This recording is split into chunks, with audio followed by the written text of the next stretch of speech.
नमस्कार, राणीज किचनमध्ये तुम्हा सर्वांचं खूप खूप स्वागत आहे। आज मी या ठिकाणी बनवणार आहे ऑनियन पराठा, जे बनवायला खूप सोपं आहे, खायला खूप छान लागतं। चला तर रेसिपीला सुरुवात करूया। सर्वप्रथम या ठिकाणी गव्हाचे पीठ घेतलेलं आहे थोडं, त्याच्यामध्ये चवीपुरतं मीठ घातलेलं आहे आणि यानंतर थोडं थोडं पाणी करून आपल्याला घट्ट पीठ तिंबून घ्यायचं आहे। पीठ आपल्याला जे आपण चपातीचं पीठ तिंबतो ना, अगदी तसंच पीठ तिंबायचं आहे। जास्त घट्ट पण नाही आणि जास्त पातळ पण नाही, मध्यम असं छान पीठ तिंबून घ्यायचं आहे। आता या पिठाला झाकून ठेवूया, तोपर्यंत आपण कांद्याचा मसाला बनवून घेऊया। या ठिकाणी 5 ते 6 लांब लांब आकाराचे कांदे कापून घेतलेला आहे। कांदे अगदी पातळ कापून घ्यायचे आहेत आणि लांब लांब कापायचे आहेत।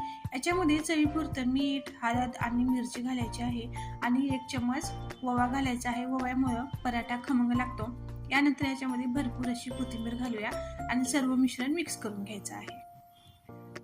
हाताने आपल्याला सर्व छान मिक्स करून घ्यायचं आहे आणि लगेच आपण फटाफट आता पराठा बनवून घेऊया।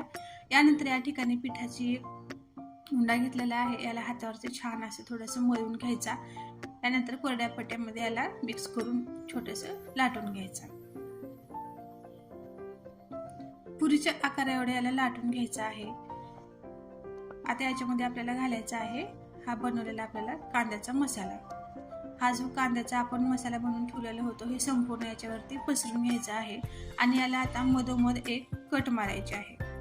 त्या प्रकारे असं कट मारायचं आणि आपल्याला याला फोल्ड करून घ्यायचं आहे।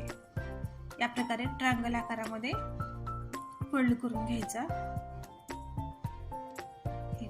असे केल्यामुळे काय होतं, ह्या पराठ्याला छान आकार येतो आणि अगदी पदरी असे याला बनतात। हा जो पराठा आहे हा छान असं पदरी बनतो।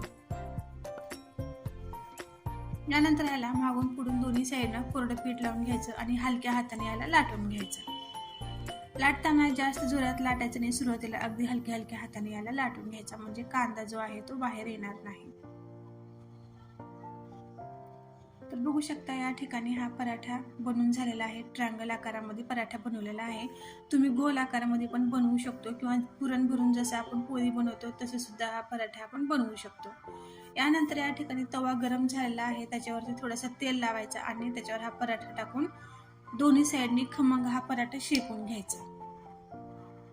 तर बघू शकता या ठिकाणी झटपट अगदी 5 ते 10 मिनिटांमध्ये आपला हा ऑनियन पराठा तयार झालेला आहे। सकाळी मुलांच्या डब्यासाठी किंवा ऑफिससाठी टिफिनला देण्यासाठी हा पराठा बनवू शकतो। झटपट इन्स्टंट हा ऑनियन पराठा तयार आहे। जर तुम्हाला ही माझी आजची रेसिपी आवडली असेल तर नक्कीच माझ्या चॅनलला लाईक, शेअर आणि सबस्क्राईब करावे।